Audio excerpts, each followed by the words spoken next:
In Henan, the summer heat is so intense that when you sit down, your butt sticks to the seat, and you almost jump up in surprise. You have no idea how hot it is at home. Everything is so hot, you can't even hold on to it. The rope's melting. Look how hot Henan really is. Check out this fan. It's placed outside, and after being exposed for the sun for so long, even the metal shed makes the fan so hot that it's barely working. You see how hot Henan is? Just wait a second and you'll know. After running around for just a bit this morning, I'm already this hot. Seriously, I can't believe it. Henan, you really know how to turn up the heat. In the northeast, we only have sauna rooms that go up to 40 degrees Celsius. A few days ago, I called my mom and said, "Mom, I'm not going back this summer. I'm going to work hard, earn some money, and focus on my studies. I'll be independent." But now I regret it. I want to go back to the northeast. Henan is just too hot. My phone might explode if I keep recording here. Here's a little experiment. Look at this ant. It's cooked from the heat. The outdoor temperature is 45.6 degrees Celsius. The car seats are 77.1 degrees Celsius. Even the electric bike tires have melted. In the scorching summer, walking on the asphalt roads, your shoes stick to the melted asphalt. Since July started, the extreme heat has been unbearable. Many women have faced the embarrassing situation of having their makeup melt off when they go outside. People thought it was bad makeup, but it was just the heat causing it to melt.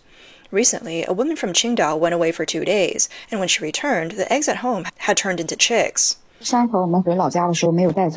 These 3 boxes of eggs were left at home when we went back to our hometown. We thought they'd probably go bad by the time we came back, but the temperature was over 40 degrees Celsius, and when we returned, all the eggs had hatched into chicks. We were running everywhere. Out of 90 eggs, about 70 hatched. We sent them back to our hometown to be raised, but there are still a few here for the kids to play with. Recently, a citizen in Liaocheng, Shandong, recorded a scene where chicks hatched during transport. The extreme heat sped up the hatching process, and some chicks broke out of their shells while still being transported. In Tai'an, Shandong, because of the high ground temperature, a truck carrying over 190 pigs had all the pigs faint from heat stroke. The local fire department had to rush to the scene and use high-pressure water to cool the truck down, saving the pigs and the farmer's property. I feel like the temperature in Nanjing has gotten so high that it's starting to mess with my mind. Yesterday, I was washing shrimp, and one of them somehow jumped away. Today, while I was in the kitchen, I kept smelling the stench of a dead shrimp. You know where it ended up? It jumped onto the stove and got cooked by the heat. Can you believe it? It actually got cooked by the heat. I feel like I'm losing my mind. I really need to show you guys this. I was wondering why the kitchen smelled like rotten shrimp, and then I realized that one shrimp had actually cooked itself. It's crazy. You can see that its head is still raw when it jumped up. China is currently going through a heat wave, and many areas have issued red and orange heat warnings. The heat is relentless, with regions like Shandong and Henan being hit especially hard. People in these areas are facing steamer-like conditions. In Jinan, Shandong, the temperature has been staying around 39 degrees Celsius for several days, sometimes even going over 40 degrees. Ground temperature has reached over 50 degrees Celsius, with humidity levels between 60% and 80%. The combination of heat and humidity makes it feel stifling. The streets are filled with a heavy, suffocating heat, and people are rushing around like ants in a hot pan, desperately looking for any kind of relief. When the weather is hot and muggy, it's even easier to get heat stroke compared to dry heat. On July 5th in Yantai, Shandong, the heat was unbearable. A university dormitory had no air conditioning, just a small hanging fan with very little airflow. Some students fainted from the heat and had to be taken away by ambulance. One student said, "We have to shower to cool down, but within 20 minutes, we're sweating again. I couldn't sleep until after 2 a.m., and by 6 a.m., I was already awake from the heat." Many students would go to the school supermarket to use the air conditioning, but because the dorms closed at night, they could only stay at the supermarket until after 9 p.m. A delivery guy in Shandong said, "Delivering food at noon felt like I was being baked alive. My helmet was full of sweat, and my clothes never dried." In Weifang, Shandong, the temperature hit 40 degrees Celsius. On July 5th, during the 2025 New Youth Music Festival, several people fainted from heat stroke and had to be carried away in ambulances. There were also medical workers in white uniforms helping. Some visitors said that even though there were cooling devices like fog cannons, it was still extremely hot. Firefighters were spraying water on the crowd to help them cool down. In response to the extreme heat, Shandong Foreign Language Vocational Technical College canceled final exams and asked all students to leave the campus as soon as possible. They plan to have makeup exams once school resumed. A similar situation is happening in Henan, where the temperature has been above 37 degrees Celsius for several days, with the heat feeling like 45 degrees or higher. Most of Henan is experiencing rare, hot and muggy weather. This round of high temperatures is lasting longer and covering a wide area, nearly the entire province. The intensity is also strong, with some towns reaching over 40 degrees Celsius and the highest hitting 43 degrees Celsius. The local meteorological department stated that this is the longest hot period since records began in 1961. On July 4th, a regular road in Henan suddenly cracked with a loud explosion, as the overheated asphalt was torn apart by the intense heat.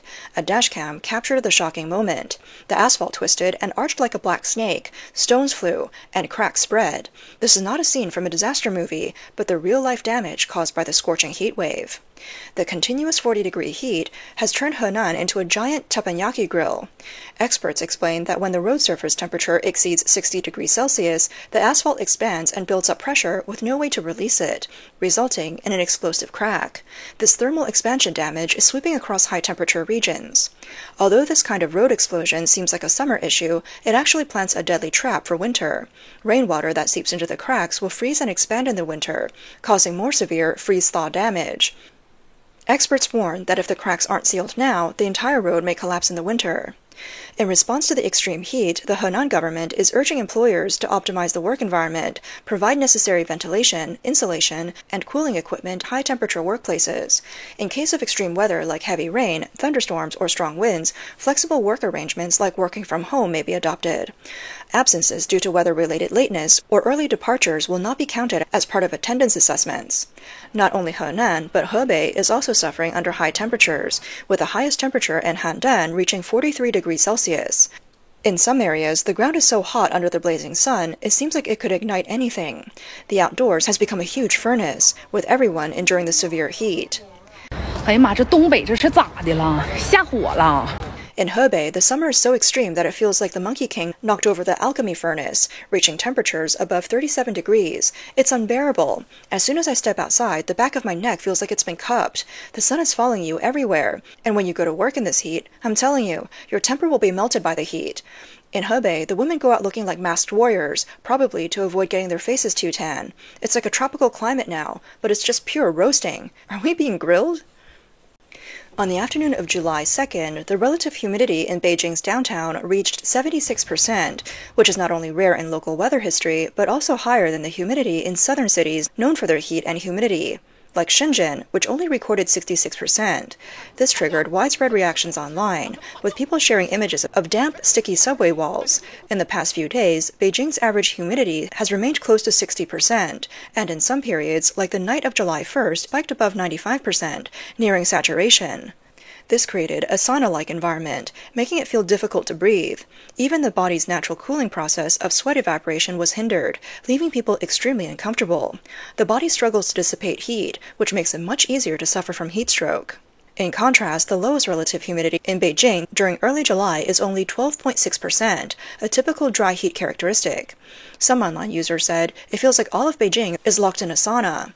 Opening the door this morning felt like being licked by a cow. My hair and body were sticky. Others complained that their clothes and towels at home already had a musty smell. A tourist visiting Beijing said, Oh, 我的妈呀，北京也太热！ Wow, it's so hot in Beijing. It must be around 40 degrees centigrade. Oh my gosh, we didn't know the weather rules in Beijing. Is it always this hot in the summer?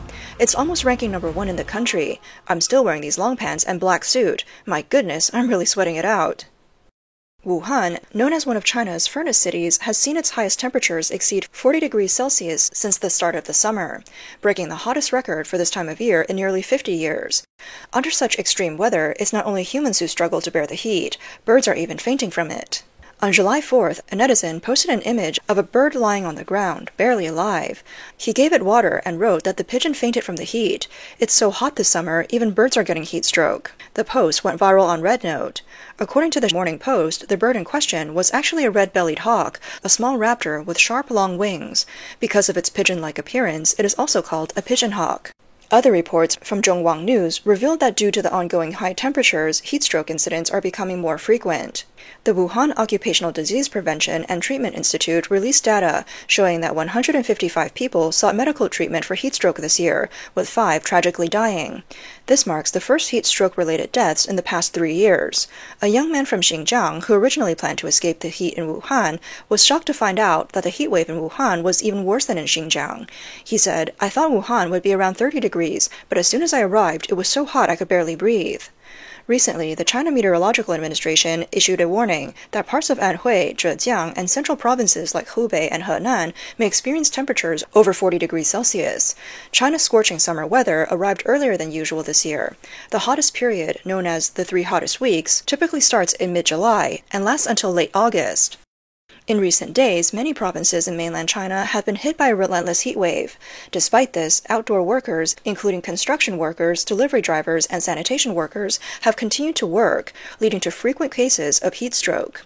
Videos have recently surfaced online showing construction workers on job sites in several regions of China, working under extreme temperatures with their clothes soaked through with sweat. A worker at a construction site shared, "Working in this weather is unbearable. Sweat keeps pouring down, but it doesn't evaporate, and it feels extremely stuffy." According to state media reports, in Changsha, Hunan, a construction worker fainted and started convulsing after working under the intense heat. The worker was urgently rushed to the hospital, where doctors diagnosed the case as severe heat stroke, the most critical form known as heat stroke-induced heat illness. In a recent incident at a construction site in Huangpu, Guangzhou, a man suddenly went into full-body spasms. When he was taken to the hospital, his blood pressure was undetectable, and he was on the brink of a heat stroke. After emergency treatment, his life was saved. There have also been complaints from supermarket workers. A video from July 6 showed a sorting worker at a Shanghai supermarket venting about how the work area was unbearably hot, without air conditioning. "It's so hot, no air conditioning. People are fainting from the heat." The video quickly gained popularity and was widely liked. The next day, the worker posted another video stating that after he complained, 3 supervisors called him for a meeting and was pressured to resign. Many netizens reacted with strong opinions. They want the horse to run fast but don't want the horse to eat grass. Assets are ruthless in exploiting ordinary people, not even thinking about installing a fan. Others commented, "Factory working conditions have always been like this." Recently, across mainland China, the high temperatures have continued. Multiple videos of solar-powered streetlights spontaneously catching fire have surfaced online. One video shows dozens of solar-powered lights on street poles catching fire, with flames shooting from the solar panels and white smoke rising. The flames spread to the dry grass along the roadside, which had been baked by the sun. Another video shows a solar streetlight beside a residential building catching fire, causing panic among residents. Professionals have explained that the fires weren't caused by the solar panels themselves, but by the lithium batteries used for energy storage. The lithium batteries overheated and caught fire. The manufacturers didn't anticipate such intense sunlight and high temperatures. The batteries are installed in fully sealed plastic boxes with no ventilation, leading to overheating. Many places that install solar-powered lights prefer to buy cheap, low-quality products, and many small workshops lacking technical expertise use recycled batteries, discarded from other industries. There's a dark side to this, and it's very deep. From streetlights to electric vehicles, domestic batteries are exploding into flames, becoming high-temperature time bombs. People are enduring another scorching summer. The prolonged heat is gradually shifting from a seasonal anomaly to a structural crisis, with deep impacts across various sectors. In agriculture, the heat is intensifying soil drought, scorching crop roots, and leaving many areas facing reduced yields or even crop failure. Farmers' incomes are sharply declining, and this could push up food prices, triggering food security risks. Agriculture remains a critical livelihood sector in China, and climate instability means more vulnerable families are falling into poverty. Manufacturing hubs are no longer safe either. The heat is causing a massive surge in air conditioning energy consumption, power instability, and even incidents of workers suffering from heat stroke or equipment overheating. Factories that rely on labor-intensive, long work hours are especially struggling to cope. Port cities are bearing the brunt. The heat wave not only disrupts port equipment operations, but also hampers workers' ability to continue working, leading to slower unloading times and logistics congestion. The extreme weather, including floods and typhoons, also poses a severe threat to port infrastructure. The most concerning issue is the strain on the healthcare system. Heat stroke, heat exhaustion, and cardiovascular diseases surge during the high temperature season, putting additional pressure on an already strained healthcare system. Vulnerable groups such as the elderly, children, and outdoor workers are most affected. Urban governance must enhance its response strategies. Some netizens have remarked that the heat is getting worse each year, lasting longer and with higher temperatures. Without quick action, next year could see a rise of 2 to 3 degrees. We are racing against time with Earth's warming. It's time to shut down nuclear power plants, halt the construction of highways, high-speed rail, asphalt roads, and cement surfaces, and focus on urban greening. If we don't change course soon, some areas could reach the tipping point of becoming uninhabitable.